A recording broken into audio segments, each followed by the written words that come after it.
Our guest in this segment is Delegate Scot Heckert. He is a Republican out of the 13th, and he joins us via telephone. Scott, good morning. How are you, sir?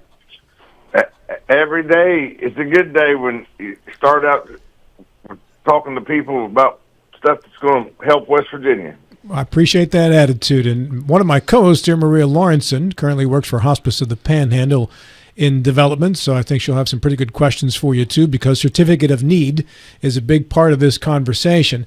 And Scott, we understand that Republicans are coming after certificate of need pretty strong in this upcoming legislative session, and we also understand that the attempt is for a complete repeal of certificate of need. Now, some think that's a good idea, others do not. Others think it might be a good idea with a carve-out for something, but my understanding is it's a 100% removal of it, Scott. Is that your understanding as well?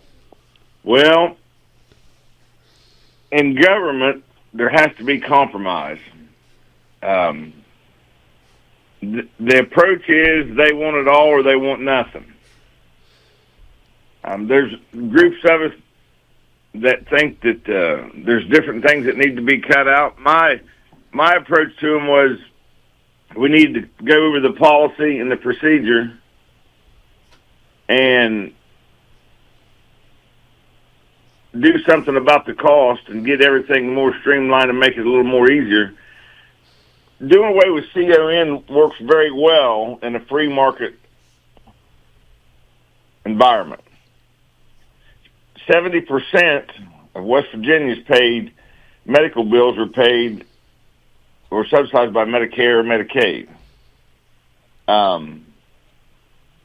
If they do away with CON, companies will come in and take the dialysis, the imaging, and for lack of better terminology, cherry pick the cash stuff and leave the hospitals with everything else. The hospitals have to treat anybody that walks in the door and bring them to a certain level of sustainability and care.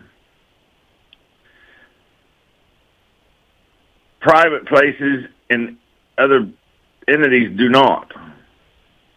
So I guess they're just wanting to take in the cash customers and make sure people with insurance and that have the ability to take care of their health have a good health, and then leave the rest out to whatever happens. You are against a total repeal of certificate of need, as I understand it. Are you looking to preserve some certificate of need for specific services or specific zip codes around the state, Scott, or am I totally off the mark here? Well, you're close. Again, the conversations that I've had and some of the other delegates have had and other people have had and we've talked about and discussed, the people pushing for this want a total repeal, no negotiation, no sit-down talk. We're going to repeal it. That's it. Well, I don't think that's going to happen because there has to be some give and take in all walks of it and dealing with it. And we'll just have to see what comes up. So why do you think certificate of need works in certain areas of the state, if not the entire state, Scott? I'm not saying in the state. I'm talking about in the United States. Mm-hmm. Well, why do you think certificate of need is valuable in West Virginia?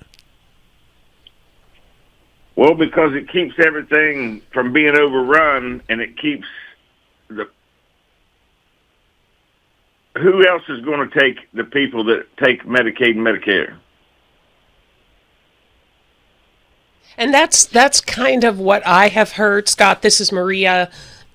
Full disclosure, again, my day job is working at Hospice of the Panhandle. And when we talk about carve-outs for different things, I have heard the argument for healthcare in general when you have an extremely rural part of the state and you're served by a very limited amount of healthcare entities, and then what happens when this goes away will those entities be able to survive? That's just the general piece. And then you have other individual pieces. Again, everybody has a dog in the fight in terms of hospice, in terms of nursing homes, in terms of, home health agencies. Everybody thinks that the competition piece is not necessary because we're serving the people. And I can speak certainly from our line of work in terms of hospice care. We've got, West Virginia ranks number 3 in the nation in terms of the provision of hospice services. So Quality of care. Quality of care. So if you talk to other people where we're at the bottom of every list, why would you say, sure, let's open the doors and see what happens? And you use the words cherry pick. The idea, at least in the hospice line of service, is that it's not going to be nonprofit hospices coming in and saying, yes, we want to do this work in Sutton or in Logan.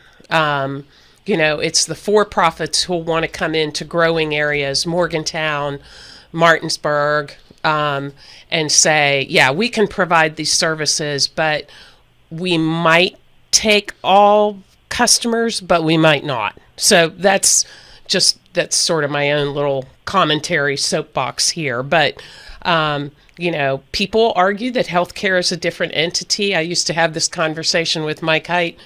We're not Panhandle dumpsters. It's a different service line. Again,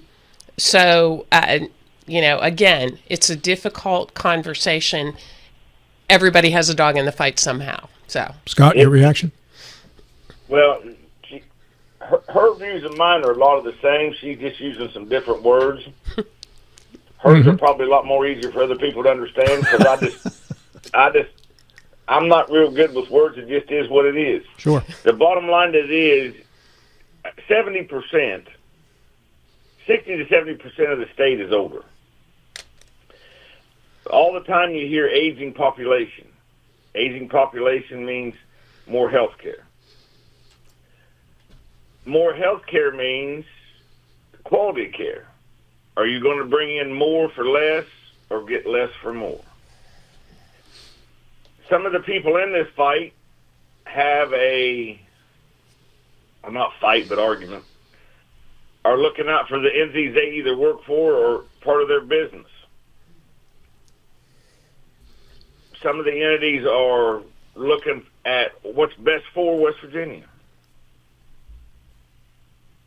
Until there's a discussion set down at the table with the groups from all over and around, I don't think there's going to be an easy way to do this. But full repeal right now, we've got a governor coming in telling us on one hand we're $400 million short. On another hand, we're going to fix all this other stuff. We're going to merge all this stuff together. Culture and art and tourism, we're going to merge that together. We're going to merge different services together and streamline government. But we've still not had no conversations. The interims is coming. Be starting on Monday and Tuesday, and then 60 days starts on the 12th with the state of the state. This is far from over. But again, I don't think there's anything we can do except do what's right by the people of West Virginia. Delegate Scot Heckert, our guest here. John Gilstrap. Hey, Scott, this is John. If I owned a restaurant and I had a certificate of need, I know that's no such thing, but just as a hypothetical, and nobody else could open a restaurant within 20 miles of my restaurant, I'd live by the healthcare laws, that make sure that I serve food that was not poisonous, but I would never have to change the upholstery in the booths. I would never have to I don't have to replace the light bulbs. The place could just look like really crappy place because there's no competition. And I know, and that's very profitable for me because I'm the only restaurant in town. I don't understand how that's any different for a healthcare provider.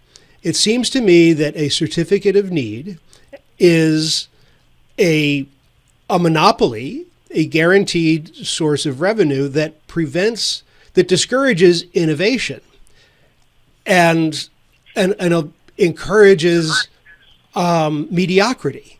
Where am I wrong in that? Well, first of all, if you're in the food handling business, you'd also be governed by the health department, and you'd have to keep a certain amount of sustainability to quality of health and cleanliness. The other part of this is, right now, a doctor can go off on their own and go out, say, to Doddridge County, and I'm just throwing a hypothetical out there, and start up imaging and start a dialysis thing. But the reason they don't do that is because there's not enough population there to sustain it there full time. Now, if certificate of need goes away, what will happen is they'll come into the 5 or 6 largest parts of West Virginia, and they'll overrun it with imaging, dialysis, what have you. They're not going to open up a hospital. They're going to take the stuff that pays cash or really good insurance. But they won't have to take just anybody that walks in the door. Just follow what I'm saying? Yes. Yep. A hospital, you walk in the door, whether you're rich, poor, what have you, and you're sick, the hospital has to bring you to a certain level of sustainability before they release you. That bill goes, and they try to collect it for a while, and from there, it goes into the charity fund, and it's rid of. But isn't the hospital the constant? I mean, that exists anyway, whether it's got imaging or whatever. There's going to, the emergency room and the hospital services are in a rural area, wherever it exists, is going to be not profitable because it's going to be primarily Medicare and Medicaid and whatever. So that's the given in the circumstance, right? I see what you're saying, but there's been no, it's all or nothing. I am not for doing away with CON on the drug beds because there's a very touchy subject. If CON goes away, they potentially can put as many sober living and as many drug treatment facilities all over. Now, I was a sponsor of the bill and fought with a lot of other people to get the 250 bed cap for treatment centers for drugs in every county. Wood County still has 363, 4, something like that. So, along with the stuff that people's not talking about, you guys are where, up in Martinsburg? Yes, sir. So how many drug treatment facilities do you all have now? Good question. A lot. How many do you want? I guess as many as necessary. Well, the right answer to that question is we want to get rid of the problem, so we don't need any. Yeah. Right? So. Well, until we crack down on the laws on drug dealers and get it to where they're not coming to this state, that's a whole nother issue for a whole nother conversation. Scott, let me ask you a question about West Virginia being a rural state. Of course, certificate of need is a little different story than it would be in a neighboring state. I know you're around Parkersburg, so you border Ohio.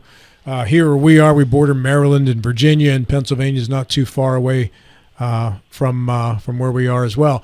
So how does West Virginia compare to more rural states around the country like a Wyoming or a Montana or whatever in terms of certificate of need protections and the existence of it? Well, to be honest with you, I don't have an answer for that question. All right. I can sit here and talk to you for 10 minutes and BS you, but I ain't going to do that. Appreciate it. Nobody wants that. Yeah. So in your circle in the House of Delegates, do you have a group of people who agree with you and are fighting in that direction, or are you one person standing up against a tide that's saying this is getting repealed and you'll just have to deal with it? I would say that it's very close. The scale is close. I don't know if the vote was taken today. In my heart of hearts, I don't believe it would pass. But again, we start on Monday. There's going to be a 2-hour discussion between the House, the Senate, health committees, and people for CON, people against CON. But again, if you all are successful people, if you hire somebody to do something and they come in and they say, here's the price,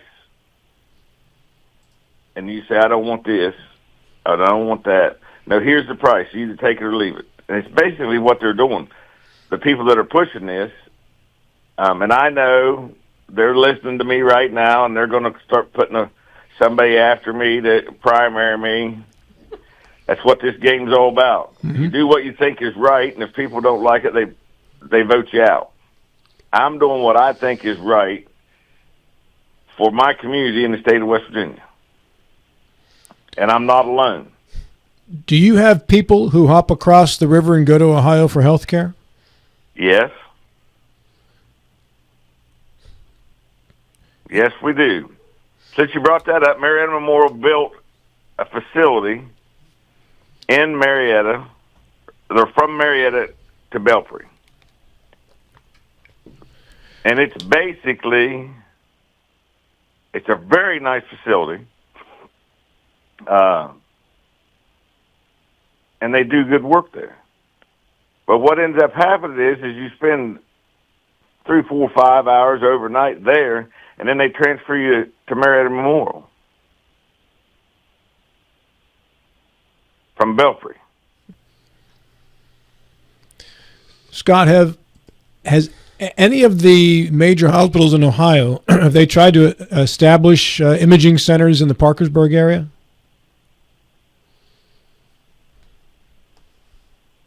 Not to my knowledge.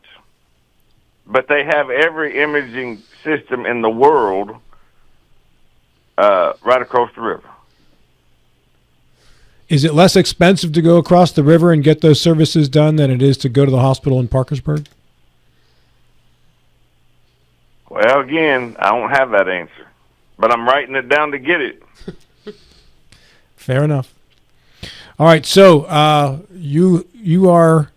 you don't think this will pass, complete repeal. You don't feel like it will pass. Do you think it will be getting close, though? Well, again, if we do carve out or come to a compromise on what stays in and what goes and this, that, and the other, there's a possibility. But again, I'm being told from the people I talk to in the House that it's they want a complete repeal or nothing. Appreciate your time this morning, Scott. Well, I appreciate you all. It's been fun. I hope we can call on you again during the session to see how this is progressing. Hey, listen, you guys call me anytime you want to. I'm probably not the one that's going to get you the most ratings on controversial, because I'm just going to tell you what I feel and how I feel, and that's just that. Thank God it's still America and we still have that right. Hey, telling the truth is controversial now, Scott, by the way. telling anything's controversial. Have a good day, sir. Hey, you all too. I appreciate you. Thank you. Scott, Bye-bye. Scott